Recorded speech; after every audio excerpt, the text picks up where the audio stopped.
Bonjour et j'espère que vous allez très bien.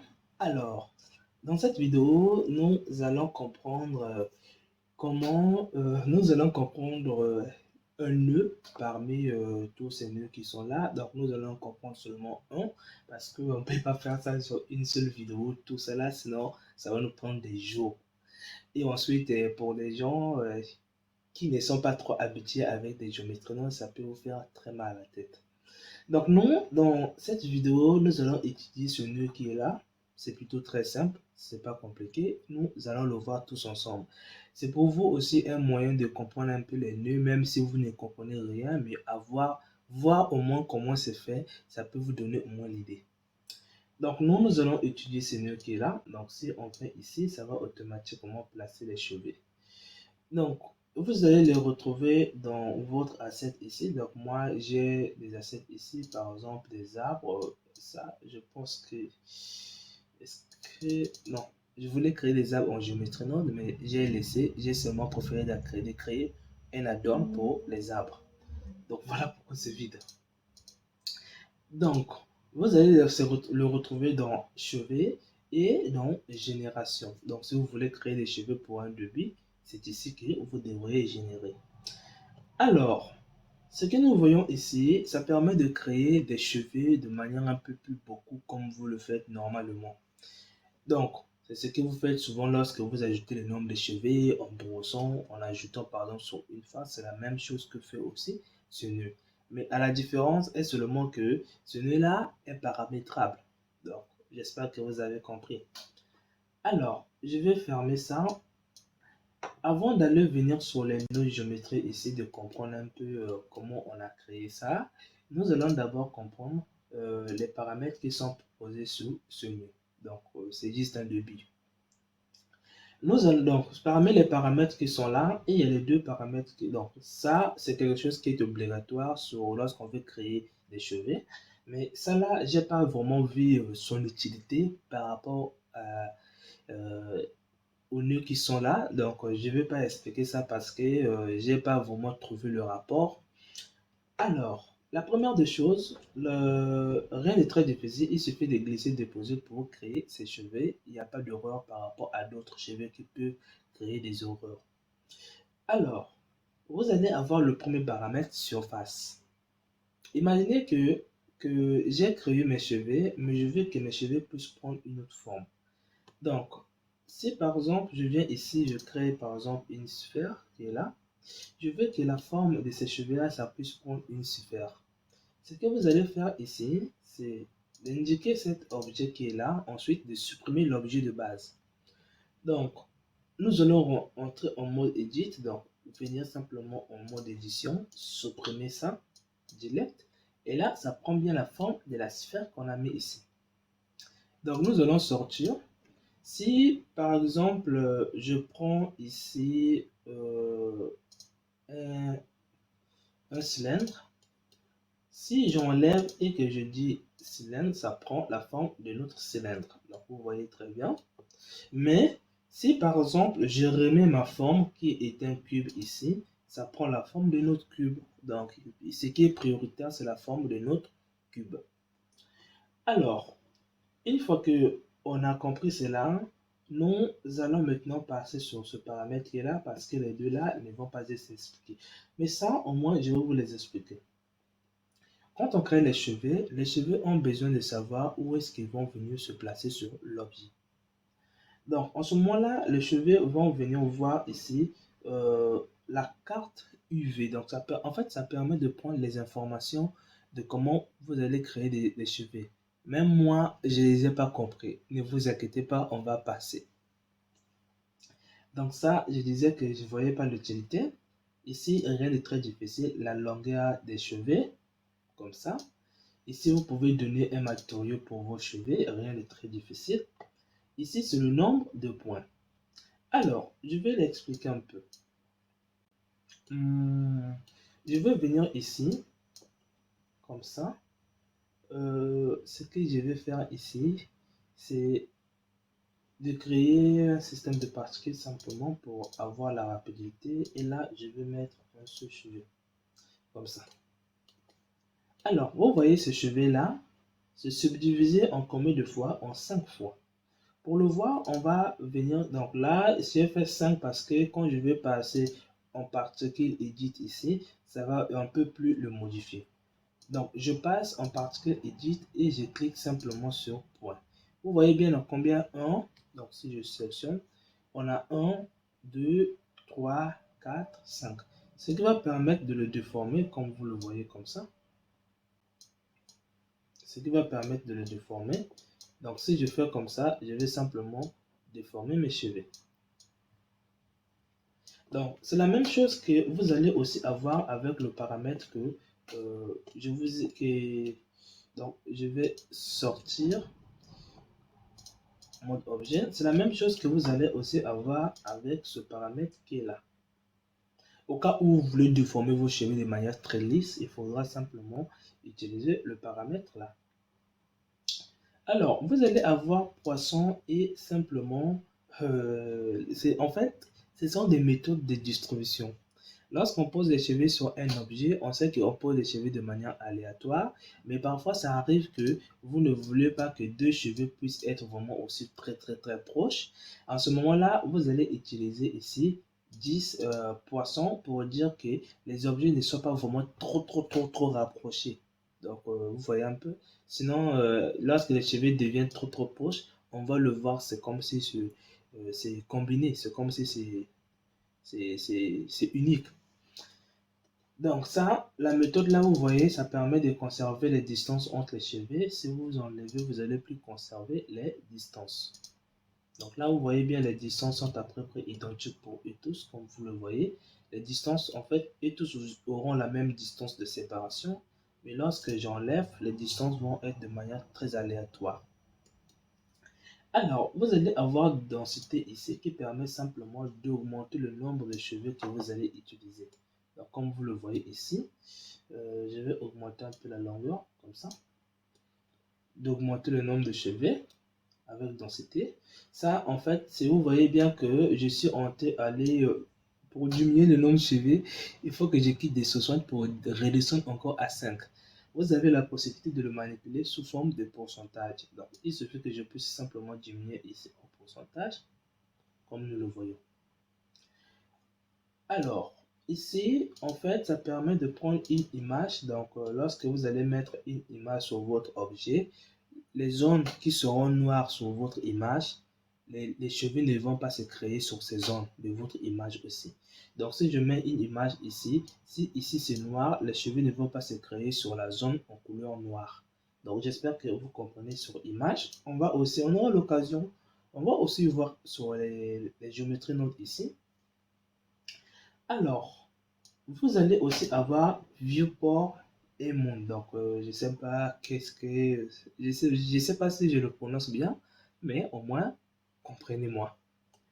Alors, viewport et moon ici, en fait, ça permet, si par exemple, j'utilise une résolution de 100 cheveux, ça peut devenir très lente pour les géométries nodes.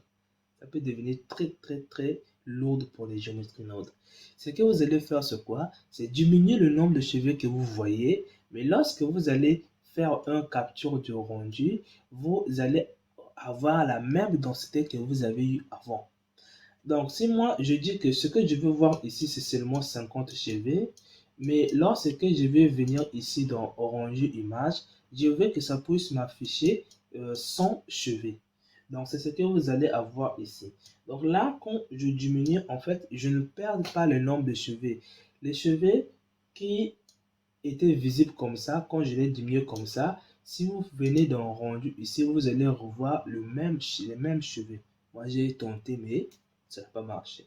Peut-être j'ai pas vraiment utilisé les autres cheveux, donc c'est avec le temps que on va progresser. Donc là, on va changer la disposition des cheveux, comme vous le voyez.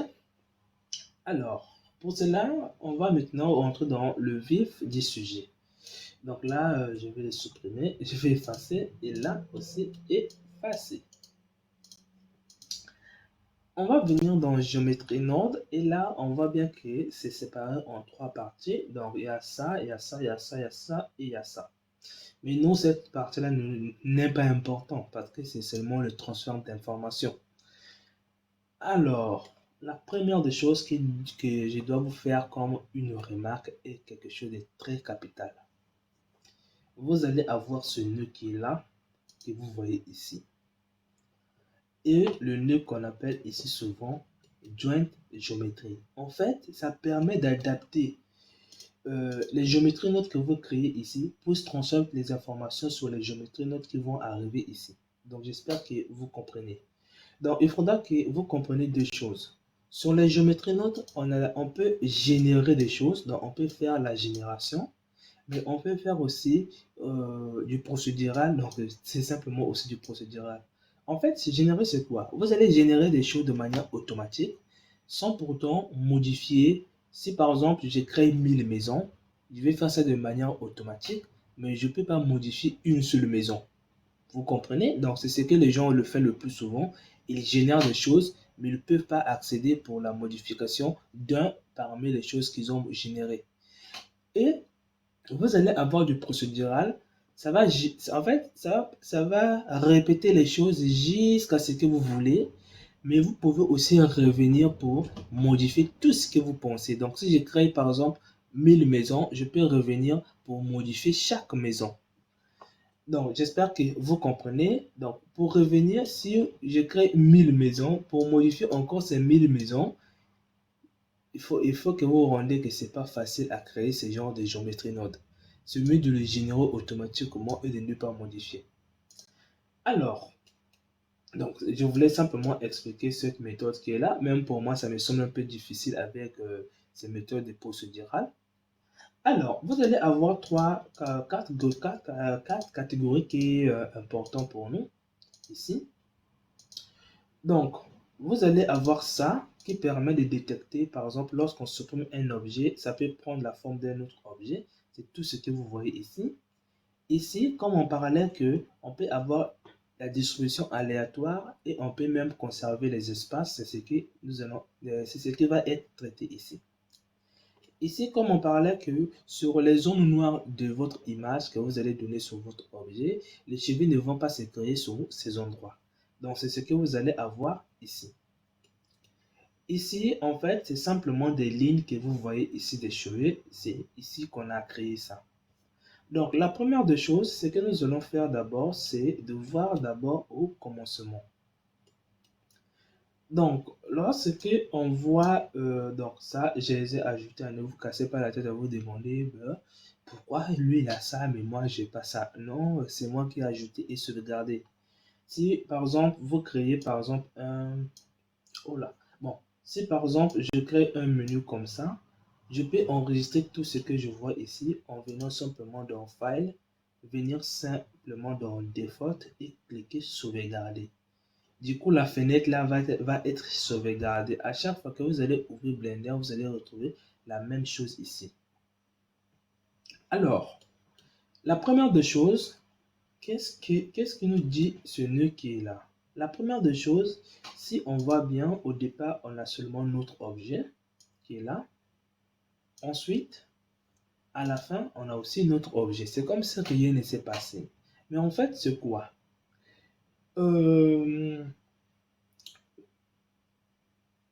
La première des choses, vous allez avoir ce nœud qui est là, qui va vous permettre de détecter si un objet existe ou pas. Donc, lorsque vous supprimez un objet, ça va vous donner 0 sur la sortie. J'espère que vous avez compris. Maintenant, ça, c'est pour dire que si on a 0, alors on choisit un autre objet. Donc, ça permet de choisir d'autres objets. Donc, géométrie, c'est pour choisir un autre objet.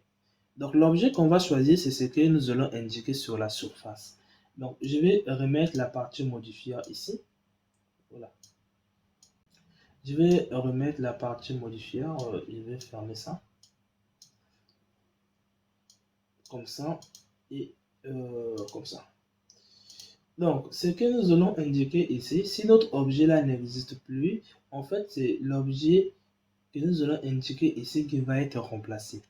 Donc, si par exemple, je crée par exemple une surface avec G, non, j'aurais pas dû créer la surface. Donc, je vais venir comme ça. OK. Donc, nous allons créer une surface à côté. Avec G, on va déplacer comme ça. Et là, on va ouvrir. Donc, vous voyez bien, c'est normal. Je vais venir ici indiquer que ma surface qui va être remplacée. Comme ça. Donc, ce qui veut dire quoi? Quand je viens ici, en edit mode, je sectionne tout. Ok, je vais supprimer. Ok. Vous remarquez bien que j'ai supprimé le cube, mais c'est la surface là qui est venue se remplacer ici. Donc en fait, quand j'ai supprimé mon cube, si je pointe la flèche ici, vous voyez bien 0 entier. Ce qui veut dire que j'ai plus mon objet. Mais si je crée mon cube ici, si je fais la flèche ici, ça me met oui entier. Ce qui veut dire que j'ai un objet qui existe. Alors, là, on voit bien que l'objet existe. Donc ça nous dit faux parce que ça existe. Lui, il permet de vérifier si ça n'existe pas. Donc, quand je vais ici supprimer, si je viens ici, vous voyez bien vrai. Donc, l'objet n'existe pas. Alors, puisque l'objet n'existe pas, il va venir remplacer ça par cet objet qui est là. Donc, on voit bien objet d'info. Ça permet de récupérer les objets et de les ramener. En fait, les autres objets, de les ramener à l'intérieur de notre géométrie node. Donc là, si on fait flèche ici, on voit bien géométrie constituée de 4 points. Donc, 4 points que nous voyons ici.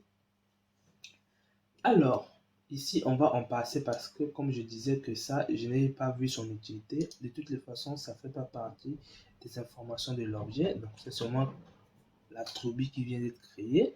Donc, je ne sais pas si ça provient des géométries parce que ça peut se superposer. Donc, je ne sais pas, mais vraiment, ça n'a pas d'utilité sur ce que nous voyons ici. Alors, nous allons venir maintenant dans distribution. Dans distribution, nous allons commencer ici et finir par ça. Dans distribution, c'est ce que vous allez trouver ici en bas. La première des choses dans distribution, c'est la méthode de distribution. Soit nous sommes en poisson, soit nous sommes simplement sur aléatoire. Je vais sortir comme ça. Donc, mon vivier qui est là, je vais l'enlever comme ça. Je ne sais pas si vous avez vu comment je les ai ajoutés. Il suffit de venir sur Output ici et de venir simplement dans Vivier. Ici, vous allez avoir ça. Peut-être chez vous, ça devient un peu compliqué, peut-être chez vous. Alors, je vais coller ici Vivier simplement là. Et là, on voit que les cheveux sont posés sur cette surface. On ne peut pas avoir des cheveux pour l'instant parce qu'on n'a pas encore commencé à créer. On n'a pas encore commencé à parler des cheveux. Alors là, on voit que ce sont des points. C'est parce que quoi? On a deux choses ici. On a deux choses. La distribution, en fait, ça permet de placer des petits points à la surface d'un objet. Donc, si vous voulez voir un peu votre objet, il faudra faire un peu quelque chose comme ça. Comme ça. Pourquoi ça allait aussi loin là-bas? Je vais le faire revenir là. Et je vais venir ici. Donc, je vais prendre par exemple mon objet qui est là. Ici, je vais mettre simplement dans Joint. Et là, vous voyez bien que les points se sont posés sur la surface. En fait, les points là représentent simplement les cheveux puisque ça sera remplacé par la suite.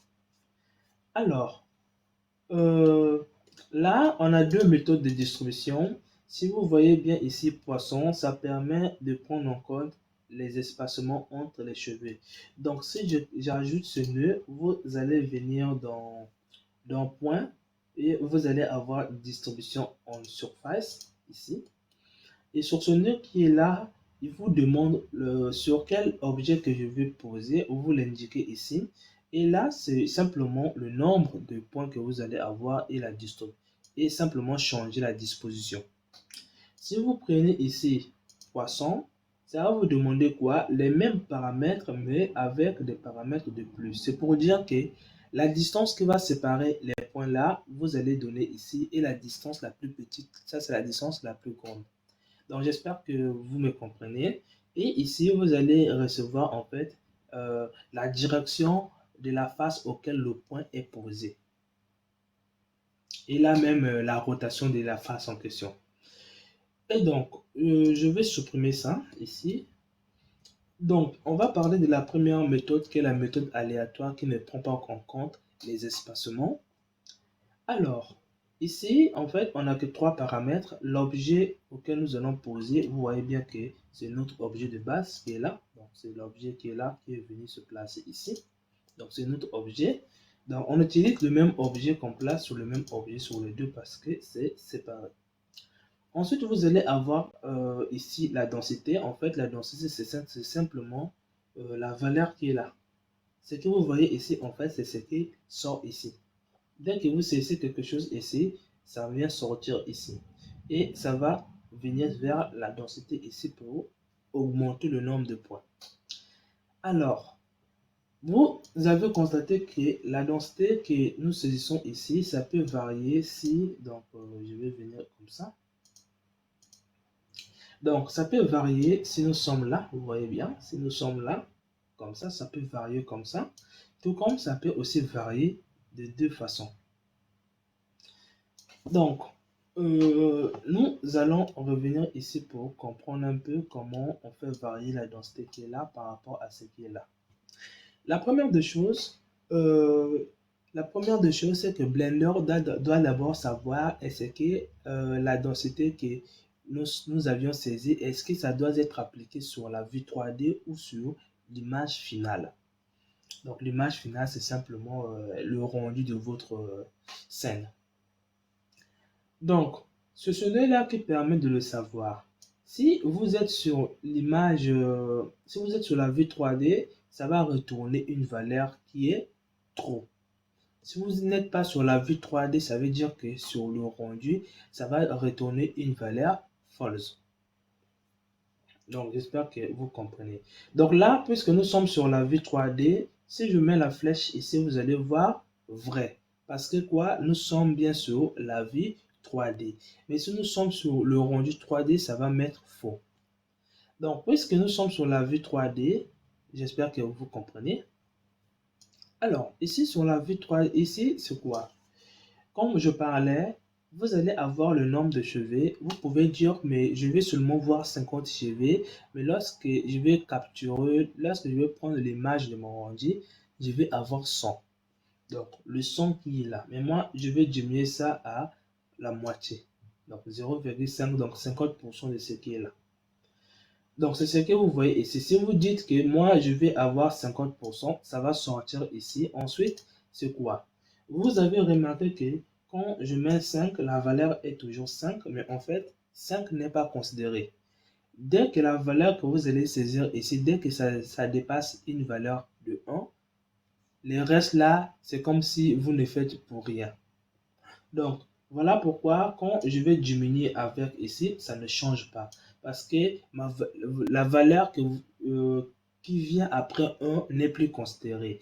Donc, c'est ce qui est là. En fait, ça permet de bloquer les valeurs que vous allez saisir ici. Si la valeur que vous saisissez est inférieure à 1, ça va être considéré. Si c'est supérieur à 1, ça ne va plus être considéré. C'est ça qui bloque ça. Si c'est supérieur, ça ne va plus être considéré. Donc, c'est ce nez-là qui fait ça. Alors, une fois que vous allez saisir sur la vue 3D, Blender va essayer de voir est-ce que nous sommes en vue 3D ou pas. Si nous sommes en vue 3D, ce que vous allez saisir ici va être considéré. Mais si nous ne sommes pas en vue 3D, ça ne va plus être considéré. Donc là, vous voyez bien que nous sommes en vue 3D parce qu'en vrai, donc true, vrai, donc c'est considéré. Mais si ça c'est faux, ça va plus considérer la partie qui est rentrée sur true, mais ça va seulement considérer false. Ce qui veut dire que ça va nous prendre, si nous sommes sur la vue 3D, la densité que vous avez cessé ici, en fait, c'est ce qui est considéré, c'est ce qui est là. Pas ce qui est là. Donc, c'est ce qui est là et non ce qui est là. Maintenant, si vous êtes sur la vue 3, sur l'image finale, ce qui va être considéré, en fait, c'est ça. Donc là, c'est ce truc.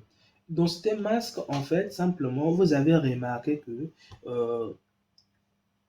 on diminue les valeurs ici, sur la vue 3D ici. Donc, je vais mettre une valeur de 1 comme ça.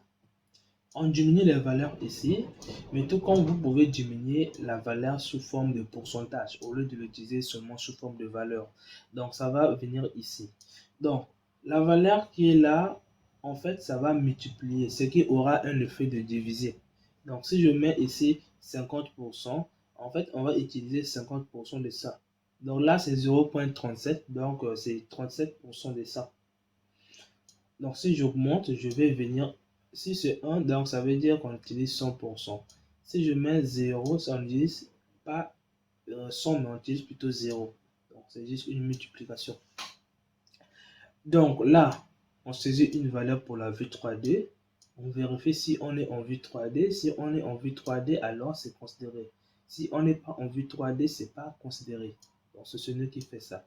Alors ici, il va essayer de vérifier maintenant, est-ce qu'on doit utiliser totalement la valeur que vous avez donnée sur la densité ou pas. Donc là, c'est ce nœud-là qui permet de faire diminuer un peu selon la vue. Alors, ici, vous allez avoir l'espacement. L'espacement est déjà calculé. Comme vous le voyez ici, c'est déjà calculé.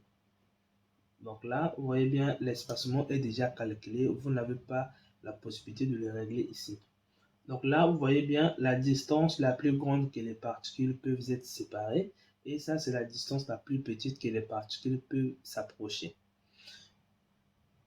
Alors, vous allez avoir ici Seek. En fait, c'est simplement changer la disposition. Lorsqu'on dépose les objets sur une surface, on a aussi la possibilité de changer leur disposition grâce à Shade.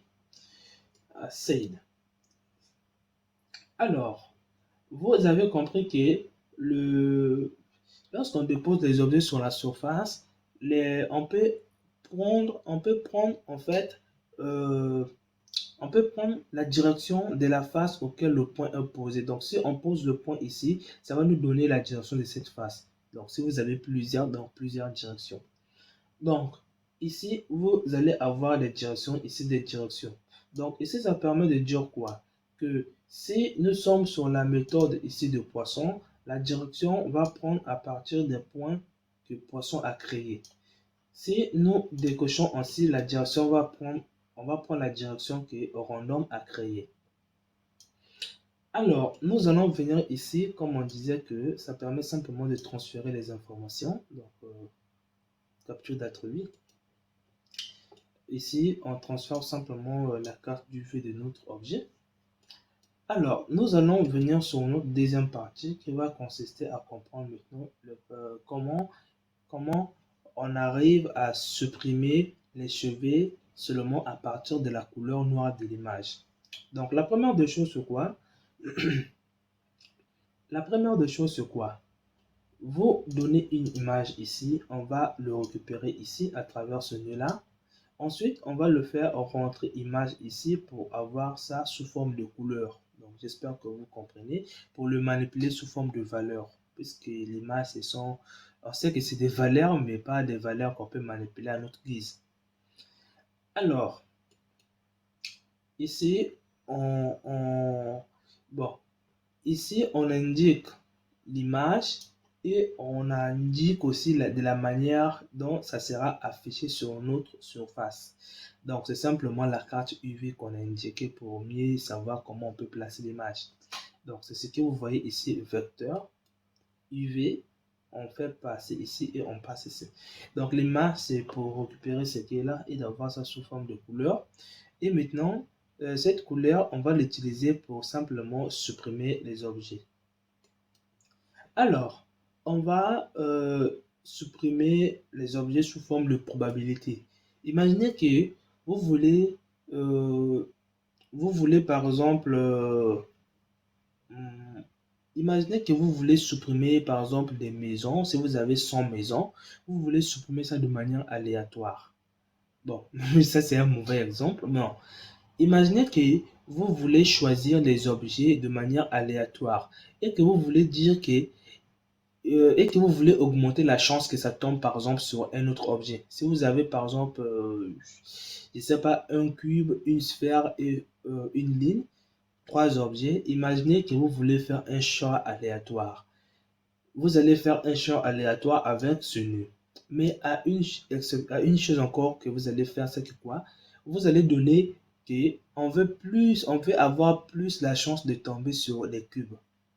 Donc, j'espère que vous comprenez bien. Donc, on a la possibilité de régler la chance auquel on peut tomber sur un objet. Donc, probabilité, en fait, c'est simplement régler la chance qu'on peut tomber sur une zone. Mais, ensemble, si on peut dire simplement en résumé, ça va permettre simplement de supprimer les zones noires. Rien de très compliqué parce que là, on utilise direct géométrie.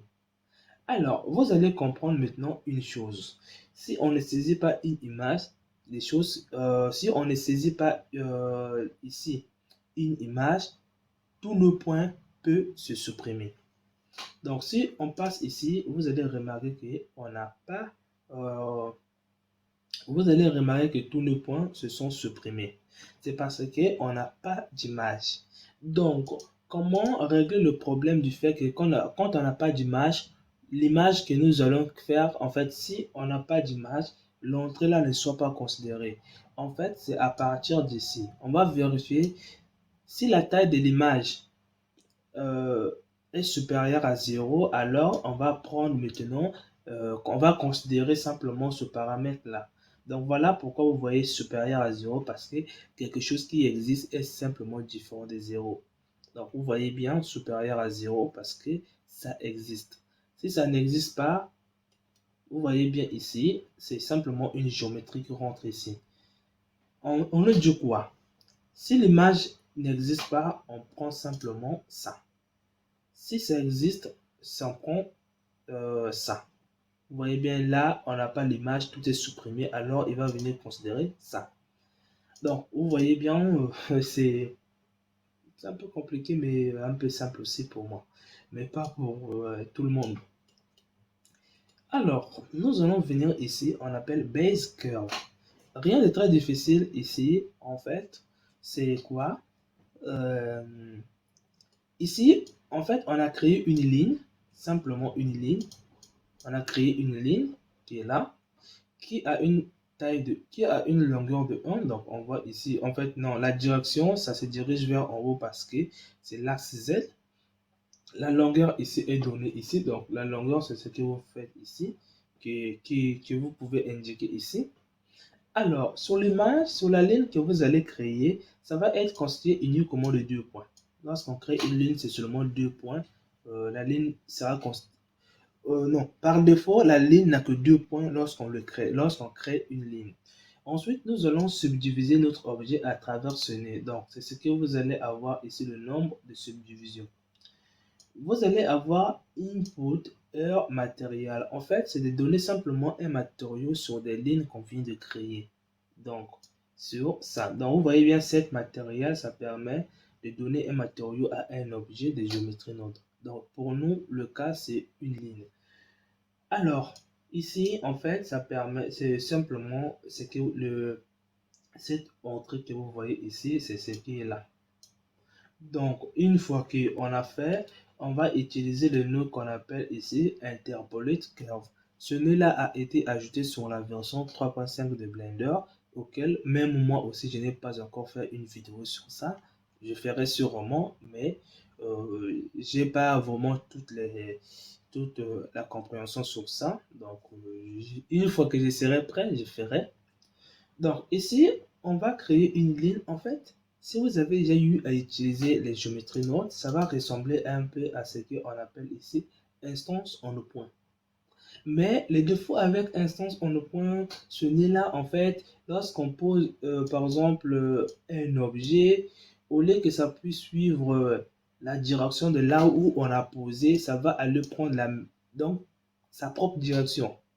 Or, avec ce nœud qui est là, dès que vous posez une ligne sur une surface, ça prend directement la direction de la surface auquel la ligne est posée. Donc, si on pose une ligne sur cette surface, ça va directement se mettre debout. Donc, vous comprenez un peu. Donc, ici, vous indiquez ce que vous, là où, ce que vous voulez poser. Et ici, vous allez indiquer par où on doit le poser. Donc, nous, on doit le poser sur chaque point qui est là. Donc, voilà pourquoi on a 10 points. Donc, si on vient ici, vous allez voir que